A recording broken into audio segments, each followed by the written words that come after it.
ہم گزشتہ 3 سالوں سے یہ سالانہ جلسہ منعقد کرتے آ رہے ہیں، جس میں آپ حضرات کی شرکت ہمارے لیے بہت زیادہ مسرت کا باعث ہے، اور آپ حضرات نے جس طرح ہماری حوصلہ افزائی کی ہے اس سے ہمیں بار بار یہ جلسہ منعقد کرنے کا حوصلہ ملا۔ سال گزشتہ بھی آپ حضرات نے IRO کے اس 5 روزہ پروگرام کو جس طرح پذیرائی بخشی، اس سے ہمیں جینے کا ایک نیا حوصلہ ملا۔ ہماری کوشش ہوتی ہے کہ ہم ملک کے معروف علماء و دانشوران کو اس اسٹیج پر جمع کر سکیں۔ سال گزشتہ بھی آپ نے ملک کے معروف علماء و دانشوران کو سماعت فرمایا، اور اس سال بھی دعوت ناموں کے ذریعے آپ کو ان اکابرین کے نام معلوم ہو چکے ہیں جو اس پروگرام میں شرکت کر رہے ہیں۔ IRO جس کو قائم ہوئے ابھی 4 سال نہیں ہوئے، اس چھوٹی سی مدت میں IRO نے نہ صرف الہ آباد بلکہ اطراف کے تمام شہروں میں تقریباً اپنی موجودگی درج کرائی۔ پچھلے سال ہم نے جہاں بھدوئی، اعظم گڑھ اور دیگر مقامات پر اپنے پروگرام منعقد کیے، وہیں سال رواں میں بھدوئی، بنارس، اعظم گڑھ، علی گڑھ، کانپور اور بھی دیگر چھوٹے مقامات پر ہم نے پروگرام منعقد کیے، جو الحمدللہ ہر جگہ انتہائی کامیاب رہے۔ ہماری کوشش ہے کہ ہم دین کا پیغام، قرآن و سنت کا پیغام عام فہم طریقے سے اپنے بھائیوں کو اور برادران وطن کو پہنچا سکیں، اور اسی کوشش میں ہم نے ایک نمائش اسلامک ایگزیبیشن کے نام سے منعقد کی، جسے آپ میں سے بیشتر حضرات پچھلے سال دیکھ چکے ہیں۔ اس سال پھر وہ نمائش آپ کے سامنے موجود ہوگی۔ اس میں کچھ اور نئے ماڈلز کا اضافہ کر کے، کچھ نئی چیزیں شامل کر کے آپ کے سامنے پیش کیا جا رہا ہے۔ امید ہے کہ ان نئی کوششوں کو بھی آپ ہمارے پچھلے سالوں کی طرح پذیرائی بخشیں گے۔ IRO نہ صرف تبلیغ دین کے لیے کوشاں ہے، بلکہ امت میں اتحاد کے لیے بھی اتحاد امت بھی IRO کا ایک اہم مقصد ہے، اور یہی وجہ ہے کہ ہم نے مختلف مکتبہ فکر کے علماء کو اپنے اسٹیج پر مدعو کیا۔ مختلف مکتبہ فکر اور مختلف تھاٹس، مختلف شعبہ جات سے تعلق رکھنے والے دانشوران کو ہم نے دعوت سخن دی تاکہ ان کے خیالات آپ تک پہنچ سکیں۔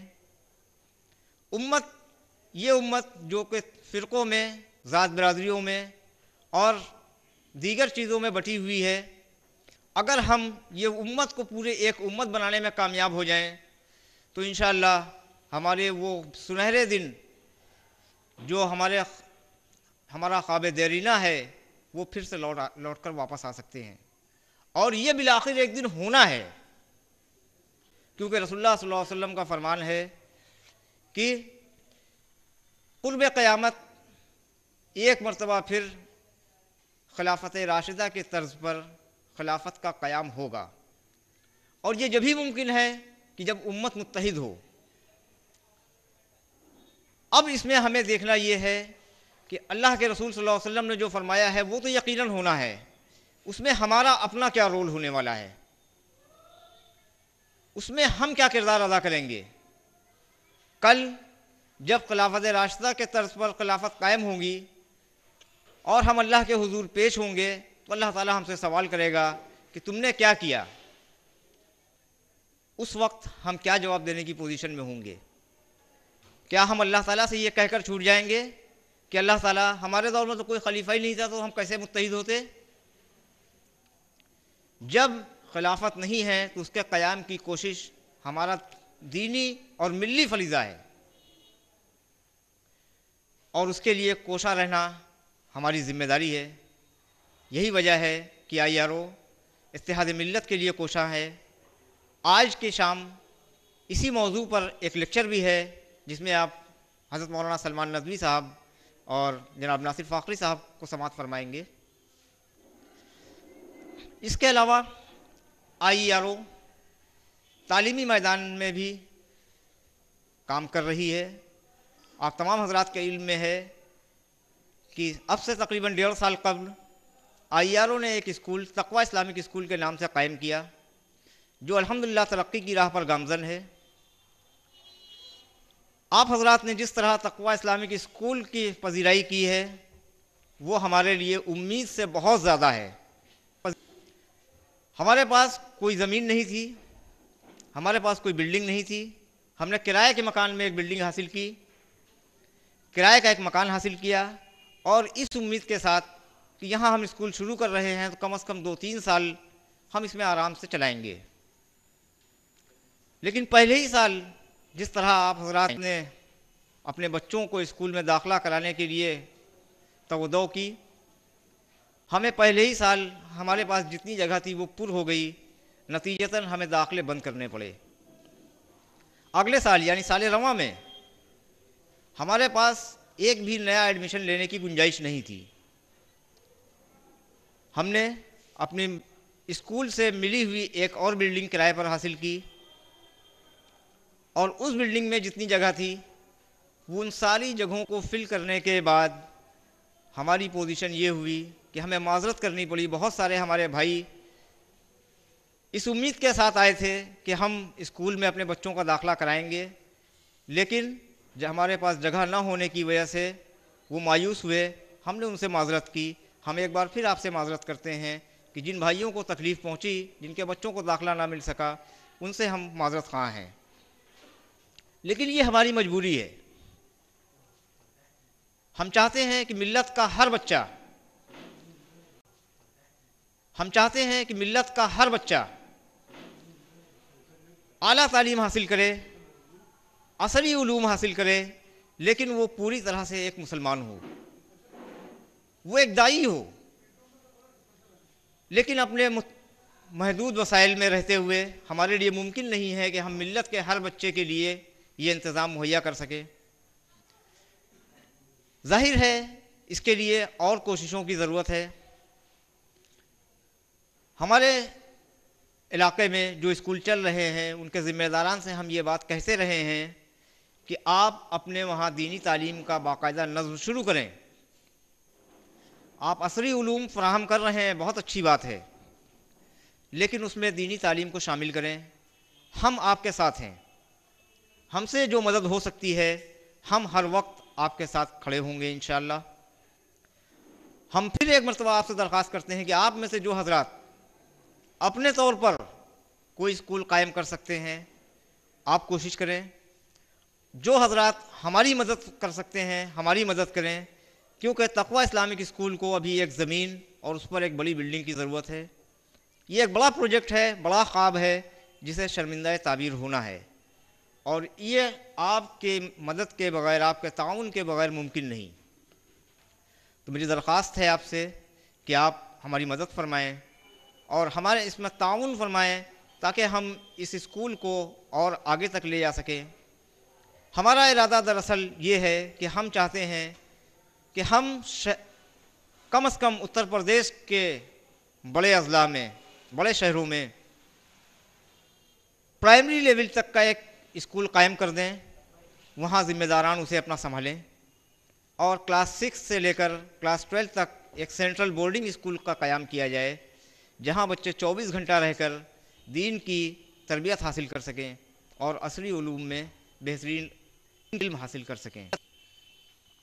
مجھے آپ سے بس یہی عرض کرنا ہے، اب اس درخواست کے ساتھ کہ آپ ابھی اس پروگرام کے بعد نمائش کو ملاحظہ فرمائیں اور اگلے 5 روز تک لگاتار اس کانفرنس میں شرکت فرمائیں۔ میں آپ حضرات سے اجازت چاہتا ہوں۔ جزاک اللہ خیرا۔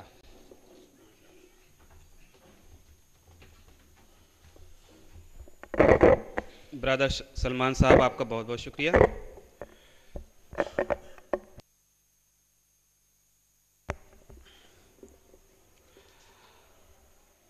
حاضرین، IERO کے سیکریٹری جناب محمد سلمان صاحب تنظیم کے اغراض و مقاصد اور اس کے منصوبے کے بارے میں بتا رہے تھے، آپ کو متعارف کرا رہے تھے۔ اس جلسے کا ایک حصہ اپنے اختتام کو پہنچا۔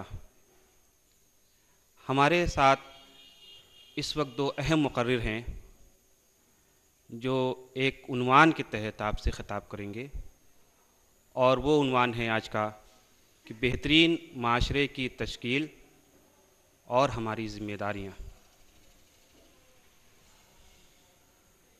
معاشرہ انسان کے مجموعے سے بنتا ہے۔ معاشرہ اسی وقت تشکیل پاتا ہے جب انسان مل جل کر رہنا شروع کرتا ہے۔ ایک نظام حیات ہوتا ہے، ایک نظام دستور ہوتا ہے،